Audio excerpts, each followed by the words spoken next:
Sunrise news में आपका स्वागत है और सनराइज न्यूज में आज बात हम करेंगे जहां राजनीतिक जगत की, तो वहीं आज बात होगी ओलंपिक की। ओलंपिक पे खास दिन आज इसलिए भी क्योंकि हॉकी में जो कमाल महिला हॉकी टीम ने किया वो काबिले तारीफ है और उनका प्रदर्शन जिस तरह से रहा है उसके बाद चर्चा उड़ीसा की भी हो रही है। दरअसल उड़ीसा की चर्चा क्यों हो रही है इसका जिक्र भी हम चर्चा में लेकर आएंगे, उस पर भी बात करेंगे। और खेलों की स्थिति, क्योंकि लगातार ओलंपिक में हम उम्मीद तो मेडल की करते हैं और गोल्ड मेडल की आस लगा के बैठते हैं, लेकिन उसके पीछे जो खिलाड़ियों की मेहनत होती है उस मेहनत को कहाँ सपोर्ट मिलता है और किस तरह से सपोर्ट मिलता है और कितने और ज्यादा सपोर्ट की जरूरत है, उस पर आज चर्चा करेंगे। प्रेम हमारे साथ है, प्रेम सिन्हा हमारे साथ है, हमारे साथ जुड़े हैं, उनके साथ हम बातचीत को आगे बढ़ाएंगे। प्रेम, स्वागत है आपका सनराइज न्यूज पे। सबसे पहले शुरुआत हम राजनीति से कर लेते हैं, उसके बाद हम खेल की तरफ बढ़ेंगे क्योंकि आज खेल में बहुत बड़ा डेवलपमेंट है।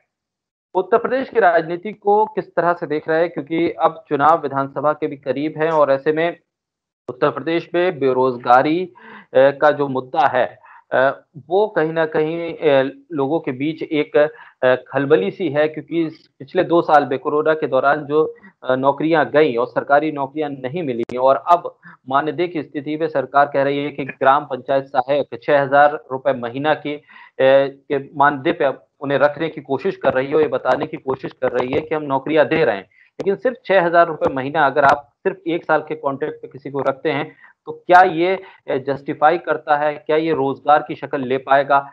साथ ही जो उत्तर प्रदेश की राजनीति है, क्या जो इस वक्त मुद्दे हैं जमीन पे वो राजनीतिक पार्टियां छू रही हैं या सिर्फ एक तरह से मार्केटिंग स्ट्रेटजी के जरिए ही चुनाव जीतना चाह रही हैं? देखिए शाकिल, 2017 के अगर चुनावी जो माहौल था उसके हिसाब से अगर हम देखें और जो आगामी 2022 के चुनाव हैं, माहौल काफी अलग है। उस समय जनता एक तरीके से कहते थे ना हम कि मोदी लहर है, लेकिन इस बार जनता नाराज दिख रही है। वो चाहे महंगाई का मुद्दा हो, चाहे कोरोना का मुद्दा हो, या फिर युवाओं की बात करें। सबसे अहम जो मुद्दा इस बार यूपी के चुनाव में हमको देखने को मिलने वाला है, युवाओं की नाराजगी। युवा इसलिए नाराज है, आप अगर देखें तो 69,000 भर्ती का मामला, उससे भी युवा नाराज। फिर बेरोजगारी जो बढ़ती जा रही है, और अभी आपने मानदेय की बात की, 6,000 रुपए साल भर, ये तो एक तरीके से खाना पूर्ति है। तो कई मुद्दे हैं जिसपे कहीं ना कहीं सरकार से नाराज है जनता, लेकिन सरकार अपनी पीठ तपाने में लगी हुई है। सरकार को लग रहा है कि 2017 का ऐतिहासिक जो परिणाम था उसको 2022 में फिर से दोहराएंगे, लेकिन इस बार जो माहौल है 2017 के अपेक्षा बहुत ही अलग माहौल है। बिल्कुल, ये माहौल अलग है, लेकिन एक सवाल अभी ये भी शुरू हुआ कि सरकार की कार्यशैली क्या है? कोरोना के दौरान जिस तरह की स्थिति रही, जिस तरह से लाशें देखी गई और उसको नकारती रही सरकार, लगातार ये कहती रही कि ये स्थिति नहीं है। ऑक्सीजन की कमी पर भी सरकार का जवाब अगर संसद में देखें तो कह रहा है कि ऑक्सीजन की कमी से किसी की मौत नहीं हुई। इस बीच उत्तर प्रदेश में 16 अगस्त से सभी स्कूल खोलने की तैयारी है।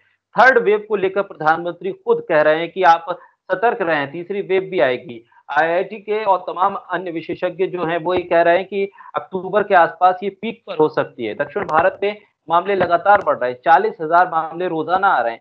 ऐसे में 16 अगस्त से उत्तर प्रदेश में स्कूल खोलने का जो निर्णय है वो किस किस हद तक वाजिब मानते हैं? आप किस तरह से देखते हैं? क्या सरकार को अभी और इंतजार नहीं करना चाहिए था कि इतना बड़ा रिस्क आप स्कूल अगर खोल रहे हैं तो वो एक तरह से कांटेक्ट जो है वो बढ़ेगा बच्चों में खास तौर पर। क्या ये तमाम रिपोर्ट जो केंद्र सरकार की खुद की हैं उस पर ध्यान ना देकर 16 अगस्त से स्कूल खोलना जल्दबाजी नहीं है? बिल्कुल, बिल्कुल शाकिर, ये बिल्कुल जल्दबाजी है। जैसा हमने देखा कि पिछले 1.5 साल से स्कूल बंद हैं। 1.5 साल से आपने कैसे पढ़ाई करवाई बच्चों की? और एक तरफ आप कह रहे हैं कि तीसरी लहर आने वाली है। आने वाले 100 से 120 दिन डब्ल्यूएचओ ने भी कहा है कि बहुत ज़्यादा खतरनाक है। और तीसरी लहर को अगर हम नज़र में रखें, तो पिछले कुछ दिनों से मामले बढ़ने लगे हैं और हम देख रहे हैं कि लगातार 4 से 5 दिनों से 40,000 से ऊपर मामले हमको देखने को मिल रहे हैं। यही मामले 30,000, 29,000 तक भी गए थे। लेकिन पिछले कुछ दिनों से मामले बढ़ने लगे हैं और तीसरी लहर की बातें हो रही हैं, और ये समझ के एकदम परे है कि तीसरी लहर की बातों के बीच एकदम से स्कूल खोलने का जो निर्णय लिया गया है, ये कहीं ना कहीं बच्चों के लिए भी खतरनाक होगा, और सरकार का ये निर्णय बिल्कुल ही जल्दबाजी में लिया गया है। बिल्कुल, ये तमाम जो चीज़ें थी हमने थोड़ा डिस्कस की, लेकिन आज जो फ़ोकस रहेगा हमारी चर्चा का शुरुआत से ही हमने कहा कि ओलंपिक में जो भारत कर रहा है, जो अब तक कर पाया और उसके पीछे की जो मेहनत रहती है, उसमें कहाँ कमी है। हमने देखा ओलंपिक के दौरान हमारे निशानेबाजी में जो खिलाड़ी थे उनके पिस्टल काम नहीं करे। वहाँ पर हमें हमसे चूक हुई, वहाँ पर हमें लगा कि हाँ जो चीज़ें होनी चाहिए थी वो हम अपने खिलाड़ियों को नहीं दे पाए। आज जब महिला हॉकी टीम ने एक इतिहास रचा है, तो उसके पीछे अगर हम देख रहे हैं जो चर्चा का केंद्र भी है कि उड़ीसा ने उसे स्पॉन्सर किया। उड़ीसा ने उसको एक तरह से प्रमोट किया। जब पूरा देश क्रिकेट की तरफ देखिए खेल सभी तरह से प्रमोट होनी चाहिए, सभी खेल प्रमोट होनी चाहिए, लेकिन हमने देखा है कि एक खेल की तरफ फोकस ज़्यादा हो जाता है। उड़ीसा ने महिला हॉकी टीम और पुरुष हॉकी टीम को स्पॉन्सर किया। नतीजा ये हुआ कि आज जब ऐसी स्थिति बन रही है कि हॉकी एक तरह से देश से विलुप्त होने की स्थिति में थी, तब महिला हॉकी टीम ने कमाल किया। किस तरह से इसे देखेंगे? खासतौर पे आज का प्रदर्शन और जो स्थिति है अन्य खेलों की देश के भीतर, उसको लेकर क्या और राज्यों को भी इस तरह की पहल करने की ज़रूरत है? सिर्फ हवाई बातें ना करें? देखिए शाकिर, सबसे बड़ी बात जो है, पिछले कुछ दिनों से हम देख रहे हैं कि क्रिकेट में भारत को बड़े-बड़े टूर्नामेंट में हार का सामना करना पड़ रहा है। वहीं जो जारी टोक्यो ओलंपिक है, उसमें हॉकी टीम ने जिस तरीके से प्रदर्शन किया है, कहीं न कहीं हम कह सकते हैं कि ये क्रिकेट की टीआरपी को कहीं न कहीं ज़रूर गिराएगा। और आपने स्पॉन्सरशिप की बात की, निश्चित ही क्रिकेट के अलावा लोग जानते भी नहीं हैं। हर कोई जानता होगा कि भारतीय पुरुष टीम के कप्तान विराट कोहली हैं और महिला टीम में स्मृति मंदाना और मिताली राज को हर कोई जानता होगा। लेकिन कोई भी नहीं जानता होगा कि भारतीय महिला हॉकी टीम की कप्तान रानी रामपाल हैं या नहीं। कोई भी नहीं जानता होगा कि वंदना कटारिया वही वंदना कटारिया हैं जिन्होंने क्वार्टर फाइनल मैच में हैट्रिक मार के भारतीय हॉकी टीम को प्री क्वार्टर फाइनल में हैट्रिक मार के भारतीय टीम को जीत दिलाई थी। तो निश्चित ही इस ट्रेंड को हमें चेंज करना पड़ेगा। हम सिर्फ और सिर्फ, हमारे जो देश का ट्रेंड इस समय स्पोर्ट्स के मामले में बन गया है क्रिकेट, क्रिकेट, क्रिकेट। लेकिन क्रिकेट के अलावा अगर और किसी स्पोर्ट्स की बात होती है, तो लोगों को पता भी नहीं होता है कि कौन हमारे देश का नेतृत्व कर रहा है। और अब अगर हम बात करें टोक्यो ओलंपिक की, टोक्यो ओलंपिक में जैसा कि आपने एक चीज़ कही कि पिस्टल खराब होना, निश्चित ही मनु भाकर की पिस्टल खराब हो गई। तो मनु भाकर बहुत बड़ी कंटेंडर मानी जा रही थी मेडल के लिए, और उनकी पिस्टल खराब होना कहीं न कहीं प्रशासन की भी कमी है। उनके पिता ने भी इस बात पे सवाल उठाए थे, उनके कोच जसपाल राणा ने भी इस बात पे सवाल उठाए थे। फिर उसके बाद मैरी कॉम की जिस तरीके से हार हुई, मैरी कॉम की हार भी एक तरीके से विवादास्पद हार थी। मैरी कॉम ने खुद उस पर सवाल उठाए। कहीं न कहीं इसमें प्रशासनिक गलती थी। और फिर एक मुद्दा और उठा था Manika Batra, table tennis player हैं। मनिका बत्रा का जिस समय मैच चल रहा था, उनका डगआउट जो होता है एकदम खाली था, उनके कोच भी नहीं थे। उनकी भी कोच के साथ विवाद की खबरें आ रही हैं। तो एक कहीं न कहीं कुछ ऐसी चीज़ें हुई हैं टोक्यो ओलंपिक में, जो अदर स्पोर्ट्स जो हैं क्रिकेट के अलावा, उसमें भारतीय प्रशासन की या भारतीय स्पोर्ट्स मैनेजमेंट की कमियों को उजागर करता है। और वहीं अगर हम आज के दिन की बात करें, तो निश्चित ही आज का दिन काफ़ी ऐतिहासिक रहा। भारतीय महिला हॉकी टीम ने पहली बार ओलंपिक के इतिहास में पहली बार सेमीफाइनल में जगह बनाई। इससे पहले कल रविवार को भारतीय पुरुष हॉकी टीम ने 49 साल बाद सेमीफाइनल में जगह बनाई। इससे पहले 1972 में भारतीय पुरुष हॉकी टीम सेमीफाइनल में पहुंची थी। हालांकि 1980 में भारत को गोल्ड मिला था शाकिर, लेकिन 1980 का जो राउंड था, 6 टीमों का राउंड था, लोगों को ये चीजें भी नहीं पता है। हर कोई ये सोशल मीडिया पर काफी ये चीजें ट्रेंड हो रही हैं कि 1980 में गोल्ड मिला, तो फिर 49 साल बाद सेमीफाइनल। अगर क्रिकेट की बात होती है, हर किसी को पता है 1983 क्रिकेट टीम का कप्तान कौन था। हर किसी को पता होगा कि 1983 क्रिकेट वर्ल्ड कप के फाइनल में कौन मैन ऑफ द मैच रहा था या कौन हीरो रहा था। लेकिन किसी को नहीं पता कि 1980 वर्ल्ड कप में भारतीय हॉकी टीम का नेतृत्व किसने किया था, या फिर 1980 ओलंपिक का सिनारियो कैसा था। तो हम आपको बता दें, 1980 में 6 टीमें और 6 टीमों के ग्रुप में से नंबर 2 पर रहकर भारतीय टीम ने फाइनल में जगह बनाई थी। इसलिए हम कह रहे हैं कि 1972 के बाद 49 साल बाद भारतीय हॉकी टीम पहली बार सेमीफाइनल में पहुंची है। निश्चित ही भारत के लिए ऐतिहासिक लम्हा है, और हॉकी के जो दिन एक तरीके से गुजर चुके थे। एक समय भारतीय हॉकी की तूती बोलती थी, लेकिन 4 दशक का इंतजार, 4 दशकों बाद भारतीय हॉकी के मैदान से खेल प्रेमियों को खुशी का मौका मिला है। बिल्कुल प्रेम, लोग जो इंतज़ार करते हैं और दरअसल फ़ोकस लोगों का ओलंपिक के दौरान सिर्फ़ ये रहता है कि हम टैली में कहाँ हैं। उस टैली तक पहुंचने के लिए जो मेहनत खिलाड़ी कर रहा है या जिस चीज की जिस इंफ्रास्ट्रक्चर की उसे जरूरत है वो उसे मिल पा रहा है या नहीं, शायद इस पर फोकस नहीं रहता है, क्योंकि हमने देखा है जीतने के बाद तो हर खिलाड़ी भारत का बेटा या बेटी बन जाता है, उसके लिए बड़े बड़ी हेडलाइंस बन जाती है, लेकिन जिस वक्त वो स्ट्रगल करता है, जब उसे कोच की जरूरत होती है, जब उसे स्टेडियम की जरूरत होती है, तो शायद वो चीजें नहीं मिल पाती हैं। और कहीं ना कहीं प्रियम, ये नहीं लगता कि खिलाड़ियों में भी एक चीज घर कर गई है कुछ खिलाड़ियों में, कि अगर हम यहाँ से मेडल लेके जाएंगे तो भारत पहुंचने के बाद फला स्टेट में हमें सरकारी नौकरी मिल जाएगी, हमें नौकरी मिल गई तो ये हमारा सबसे बड़ा सम्मान है। ये भी एक तरह से स्ट्रेटजी बनती चली जा रही है। बहुत से खिलाड़ियों में हमने देखा वो इस बात को कहते हैं कि हम मेडल लेके आए लेकिन हमें नौकरी नहीं दी गई। तो उस माइंडसेट को भी दूर करने की जरूरत है। देखिए, बिल्कुल इस चीज की जरूरत है। जैसा कि आपको भी पता हो कि टोक्यो ओलंपिक की शुरुआत के पहले हर स्टेट ने अपना एक टेबल अनाउंस किया था कि अगर आप गोल्ड जीत के आएंगे तो इतना पैसा मिलेगा, ब्रॉन्ज जीत के आएंगे तो इतना पैसा मिलेगा, सिल्वर जीत के आएंगे तो इतना पैसा मिलेगा।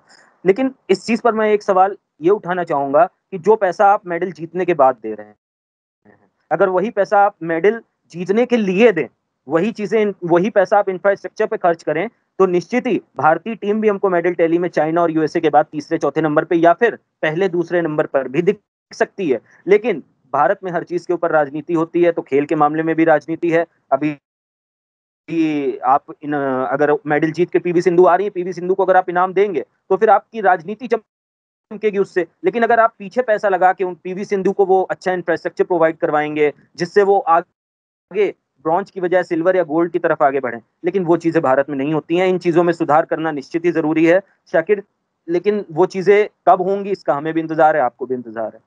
बिल्कुल, क्योंकि जिस तरह से प्रॉफिट बीसीसीआई जिस तरह से प्रॉफिट गेन करता है, और हमने देखा है जो माइंडसेट की अगर हम बात करें, क्रिकेट के जो खिलाड़ी हैं उनका शायद माइंडसेट ये नहीं होता है कि हम वर्ल्ड कप जीत के आएंगे तो हमें सरकारी नौकरी मिलेगी।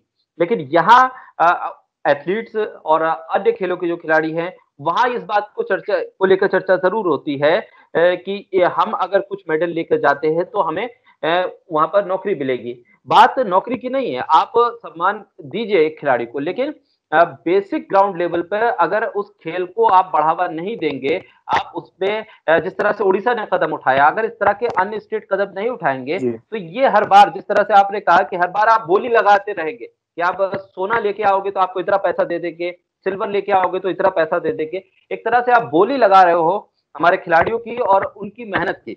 अगर यही चीज जिसका आप जिक्र कर रहे हैं कि उस चीज को अगर आप पहले इन्वेस्ट करो तो शायद खिलाड़ियों को उन तमाम चीजों की जरूरत भी ना पड़े, वो उससे सेटिस्फाई हों, और वो जो अर्न करते हैं उससे उन्हें लगेगा कि हाँ उन्होंने देश के लिए मेडल जीता है, तो उससे वो सेटिस्फाई हो, ना कि उनका फोकस इस बात पर रहेगा कि आपने बोली क्या लगा रखी है उनकी। देखिए, इसके लिए मैं एक सबसे बड़ा पॉइंट आपको बताना चाहूंगा। बीसीसीआई एक प्राइवेट बॉडी है और ये जो एथलीट्स या फिर ये हॉकी टीम है, ये सब स्पोर्ट्स अथॉरिटी ऑफ इंडिया के अंडर में आते हैं, जो कि एक सरकारी बॉडी है। बीसीसीआई का कॉन्ट्रैक्ट सालाना कॉन्ट्रैक्ट होता है। आप खेलें चाहे ना खेलें, अगर आप उनके ग्रेड ए या ग्रेड बी या ग्रेड सी में हैं, आपको करोड़ों रुपए साल भर में मिलेंगे। लेकिन जो हमारे एथलीट्स हैं, हमारी हॉकी टीम है, हमारे रेसर्स हैं, जो हमारे फुटबॉल प्लेयर्स हैं जूनियर लेवल पे, सुनील छेत्री वाली टीम जो है, तो उनको ये चीज नहीं है उनके साथ, उनको इतना पैसा नहीं मिलता है। कहीं ना कहीं कॉन्ट्रैक्ट सिस्टम इसमें भी होना चाहिए। एटलीस्ट आप एक नेशनलाइज प्लेयर हैं, आप देश का नेतृत्व कर रहे हैं, आपको फिर भी पैसे के लिए एक दूसरे का मुंह देखना पड़ रहा है, आपको फिर भी आवाज उठानी पड़ रही है अपने लिए कि मुझको इतना पैसा नहीं मिला, इतना। पीछे हमने देखा कई बार, 2016 में साक्षी मलिक ने कांस्य पदक जीता था, तो अनिल विज का और साक्षी मलिक का काफी विवाद भी सामने आया था। अनिल विज जो इस समय हरियाणा के गृह मंत्री हैं, तो ये चीजें हमको देखने को मिलती हैं अदर स्पोर्ट्स में, लेकिन क्रिकेट में ये चीज इसलिए नहीं है क्योंकि सबसे पहली बात वो प्राइवेट बॉडी है, और दूसरा उनका कॉन्ट्रैक्ट है। वो चाहे हारे या जीते या फिर वो खेले या ना खेले, उनको साल भर में उतना पैसा मिलना तय है। लेकिन अदर स्पोर्ट्स में ऐसी चीजें नहीं है। प्रियम, क्या लग रहा है कि इन स्पोर्ट्स में भी अब लीग सिस्टम शुरू करने की जरूरत है? आईपीएल के बाद हमने देखा कि क्रिकेट में बहुत चीजें बदली हैं। क्या इन खेलों में भी अगर लीग सिस्टम शुरू किया जाए, जो ओलंपिक है या नेशनल गेम्स है उसके अलावा कुछ इस तरह के हम अगर लीग सिस्टम शुरू करके टूर्नामेंट आयोजित करें, तो वो खिलाड़ी जो शायद ओलंपिक तक नहीं पहुंच पाते या नेशनल टीम तक नहीं पहुंच पाते, उनको भी एक तरह से प्लेटफॉर्म मिलेगा, और जो पैसा जिसकी लगातार बात होती है वो भी बढ़ेगा इन खेलों में, और खिलाड़ियों का हौसला भी बढ़ेगा, और वहां से शायद हमें और रॉ मटेरियल मिल पाए खेलों के लिए। देखिए शाकिर, लीग्स की आप बात कर रहे हैं, फुटबॉल में लीग शुरू हो गई है। पिछले 2 से 3 सालों में हम देख रहे हैं कि फुटबॉल में हीरो प्रीमियर लीग एचपीएल जो हो रही है, शुरू हो चुकी है।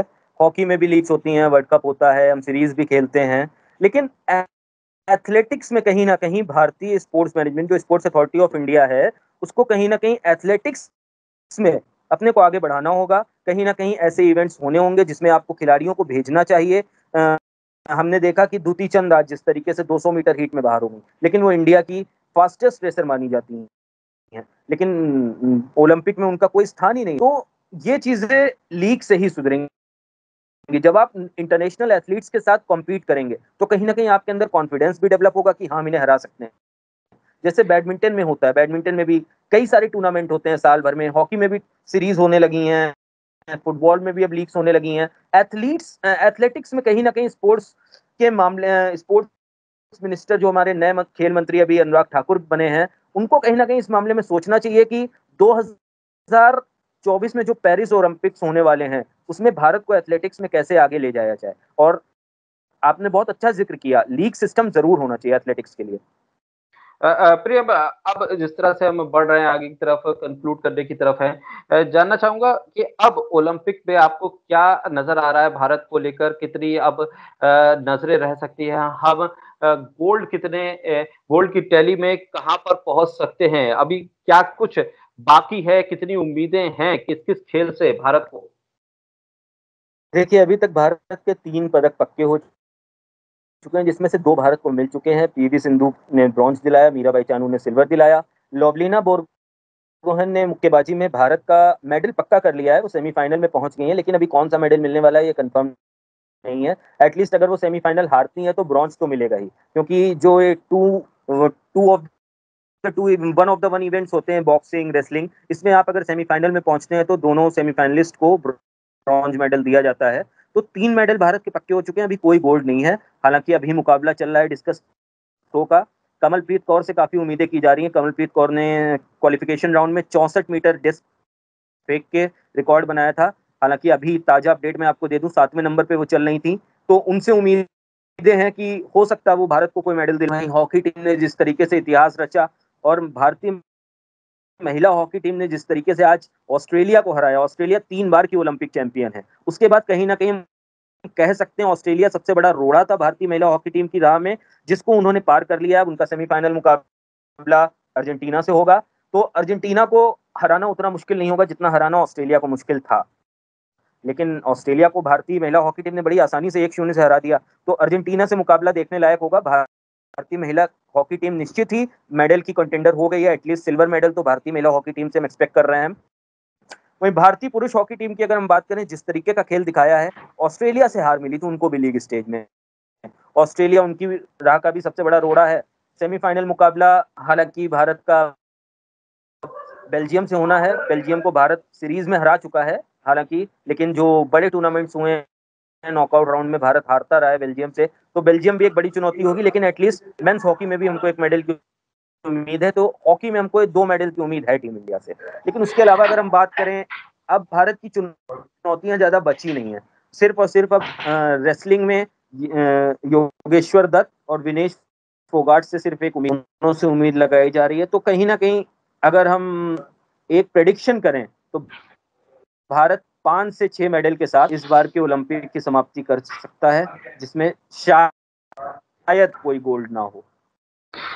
चलिए, बहुत शुक्रिया प्रियम तमाम चर्चा के लिए हमारे साथ, और जिस तरह से भारतीय टीम प्रदर्शन कर रही है, उम्मीद तो बेहतर की करेंगे, ज्यादा से ज्यादा की करेंगे, और देखना ये होगा कि खिलाड़ी किस तरह के हौसले के साथ लड़ते हैं। जरूरी है कि आप लड़ें और लड़कर वहां से आए, और ये ज्यादा जरूरी है। बहुत शुक्रिया प्रियम, और हमारे दर्शकों को ये हमारी चर्चा कैसी लगी कमेंट बॉक्स में जरूर बताएं, और साथ ही सनराइज न्यूज के यूट्यूब चैनल को लाइक, सब्सक्राइब और शेयर करते रहें, ताकि और भी महत्वपूर्ण चर्चाएं आप तक पहुंच सके।